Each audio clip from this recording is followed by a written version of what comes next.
रहे सुंदर सी नाटिका भाई खंदक और बहन सुनंदा। देखते हैं इस कहानी का पूर्व। एक राजकुमार जो बाजरे के छिलके से बड़ी ही चतुराई छिलते हुए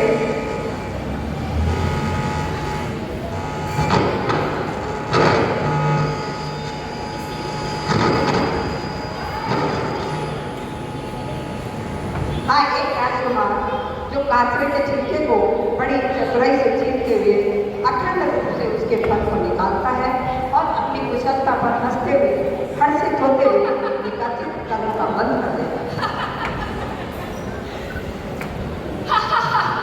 मैंने कितनी कुशलतापूर्वक इसके बीज और खीर को निकाला। कोई निकाल सकता है ऐसे? मैं बहुत खुश हूँ। मैं बहुत खुश हूँ। देखिए वही राजकुमार का जीव बनता है श्रावस्ती नगरी के निवासी खंदक की, और उनकी बहन का नाम है सुनंदा, और सुनंदा की शादी होती है कांचीपुरम के नरेश पुरुष सिंह के पास।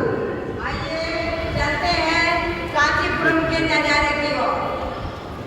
रानी सुनंदा, ये वातावरण कितना सुरम्य हो रहा है। चारों तरफ देखो कितना नयनाभिराम नजारा आ रहा है। ये मौसम कितना खुशगवार हो रहा है। आइए हम छत पर चलते हैं और इस नज़ारे का आनंद उठाते हैं। चलिए रानी, चलिए। नजारा देखते देखते रानी की नजर मुनिराज जो सड़क पार पर विहार कर रहे थे उन पर पड़ती है। अहो रानी, ये देखो, ये पेड़ देखो, ये चकवा चकवी देखो, ये कैसे बैठे हुए हैं। इन्हें देखो रानी, देखो। रानी मुनिराज को निहारते हुए, ओह, ऐसी भीषण गर्मी और चिलचिलाती धूप में मुनिराज आहार के लिए विचरण कर रहे हैं, और वो भी नंगे पैर। अरे मेरे भाई खंदक को माने विनिक्षण, क्या वो भी ऐसे ही विचरण कर रहा होगा? क्या वह भी ऐसे ही दुख सहन कर रहा होगा? अरे रानी, मैंने तुम्हें यह नज़ारा देखने के लिए कहा था, कहाँ चले गए? अरे ये क्या हुआ? तुम्हारी आंखों में अश्रु? अरे इन नज़ारों को देख के अश्रु भला किसकी आंखों में आते हैं रानी? कुछ नहीं महाराज, मार्ग में चलते हुए उन मुनिराज को देखा तो स्नेहवश आंखों से आंसुओं की धार बह गई। मन तड़प उठा, पता नहीं क्या हो गया। इस मुनि को देखकर मेरी रानी की आंखों में आंसू? अरे ये मुनि जीर्ण शीर्ण अवस्था में ऐसे वस्त्र पहने मार्ग पर भिक्षा के लिए मारा मारा फिर रहा है। इस मुनि को देखकर मेरी रानी की आंखों में आंसू?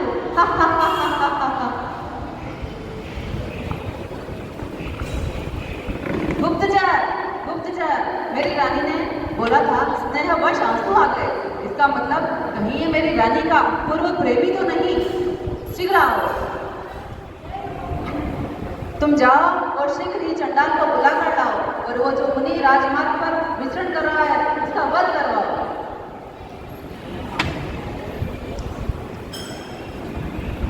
जय हो, विजय हो महाराज की। अरे चांडाल, तुम उस मुनि को देख रहे हो जो राजमार्ग पर भिक्षा के लिए मारा मारा फिर रहा है? तुम जाओ, उसको वध स्थल पर लेकर जाओ और सिर से लेके पांव तक उसकी पूरी चमड़ी उतरवा देना, और फिर मेरे सामने आके प्रस्तुत करना। जाओ। क्षमा करें महाराज, उन मुनि की हत्या के आप आदेश दे रहे हो मुझे, जो एक चींटी को मारने में भी पाप समझते हैं। उन मुनि को महाराज। अरे चांडाल, तुम्हें जो कहा जाए उसका पालन करो। तुम उसके सेवक हो या मेरे सेवक हो? जाओ और राज आज्ञा का पालन करो, जाओ। ठीक है महाराज। न चाहते हुए भी चांडाल मुनिराज को पकड़कर वध स्थल की ओर ले जाते थे।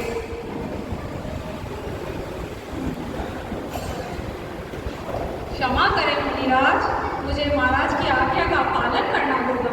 मुझे महाराज ने आज्ञा दी है आपके सिर से लेके एड़ी तक आपकी चमड़ी उधेड़कर और आपका वध किया जाए।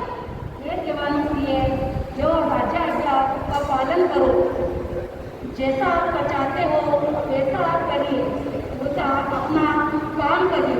मैं नीच वाली को छोड़कर आप अपने राजा का आज्ञा का पालन करिए। मुनिराज ज्ञान भंग हो जाते हैं।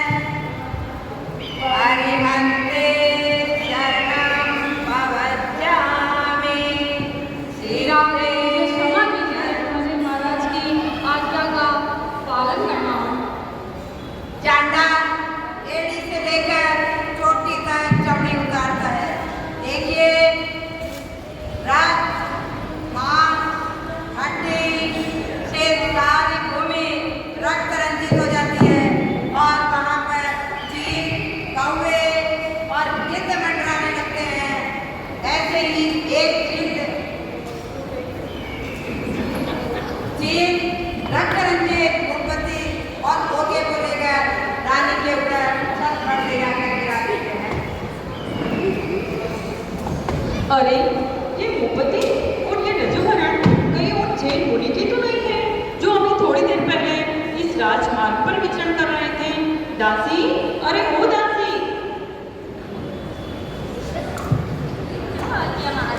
दासी, जरा पता करके बताना कि ये रजोहरण और भूपति किसके हैं? क्या वो जैन मुनि के तो नहीं है? लगता है किसी ने उसकी हत्या तो नहीं कर दी। जल्दी आना।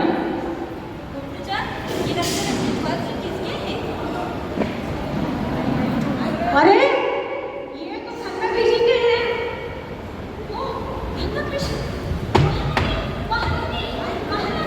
अरे दासी, इतनी घबरा क्यों रही हो?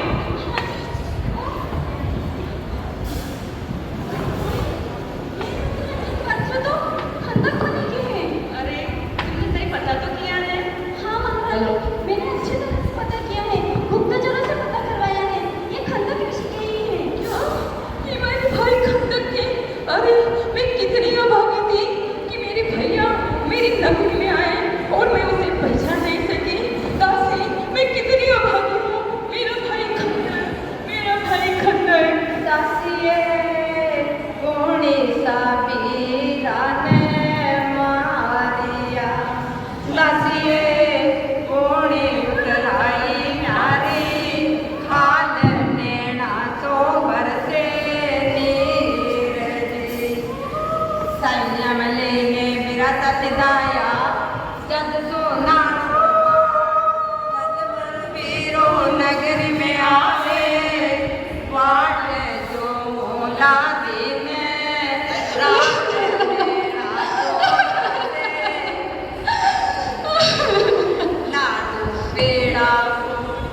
लाडू पेड़ा और जलेबी छप्पन पूरा भाई मुने मेरा सावे लाओले मूल दिले मोल नैना तो बरसे।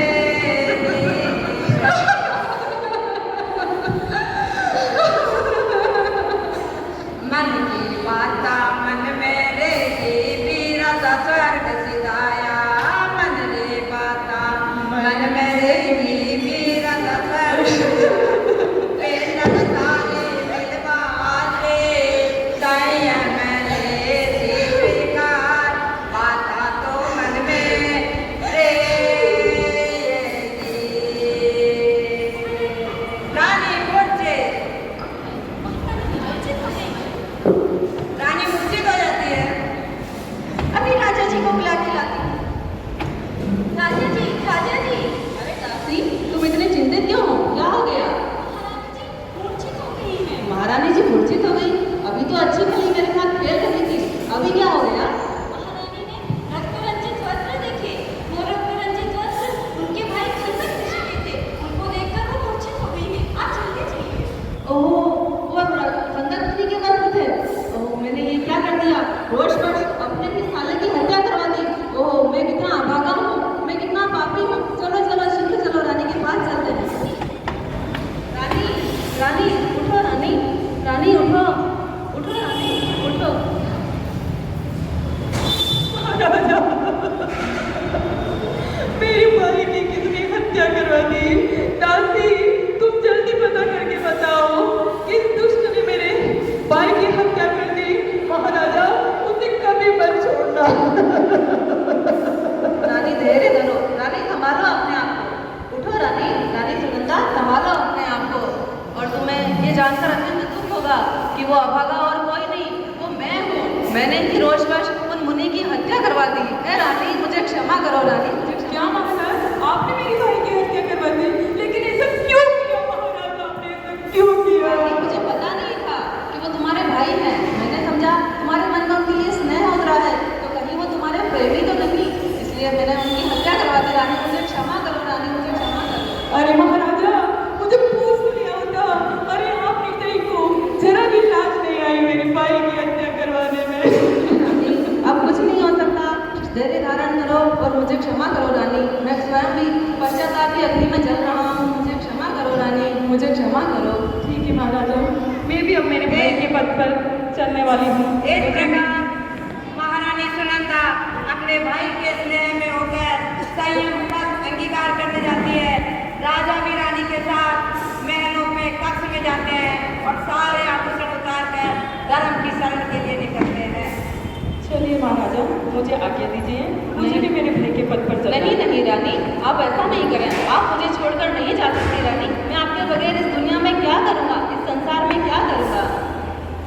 नहीं महाराजा, मुझे तो आप आज्ञा दीजिए, मैं जा रही हूँ मेरे अगर तुम्हारा निर्णय अटल है तो फिर मैं भी तुम्हारे साथ इस संयम के मार्ग पर साथ साथ चलूंगा। रानी, हम दोनों संयम अंगीकार करेंगे। चलो हम चलते हैं। जैसे आपकी चलें और किसी मुनिराज को चलकर पूछें और उनसे हम दीक्षा की आज्ञा लेते हैं। नगरी में ही कोई मुनिराज विराज रहे होंगे। चलिए रानी, चलिए। बंधुओं, अब प्रश्न उठता है कि ऋषि हत्या का महापाप करने का दुष्विचार राजा के मन में क्यों पैदा हुआ। यह जानने के लिए राजा रानी भिलवाड़ा के शांति भवन में विराजे केवली रूपी संकित मुनि जी महाराज साहब के पास जाते हैं और उनसे वार्ता करते हैं।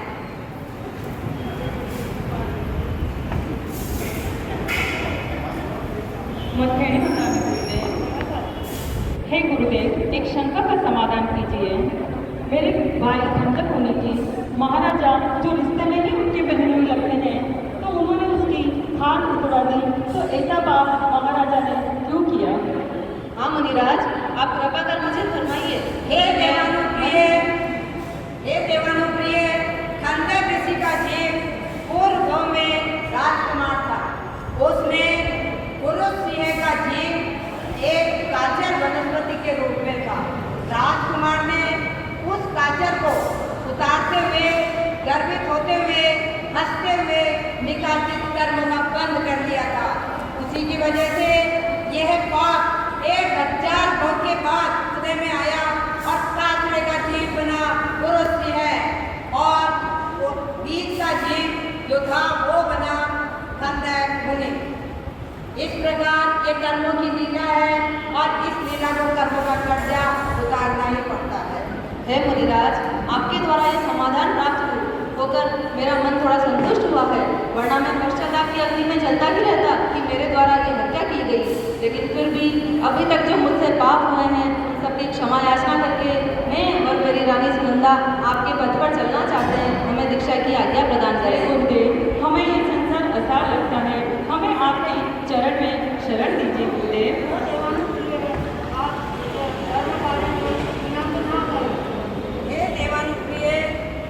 हे देवानुप्रिय, आप संयम मार्ग में बढ़े और धर्म कार्य में विलंब नहीं करें।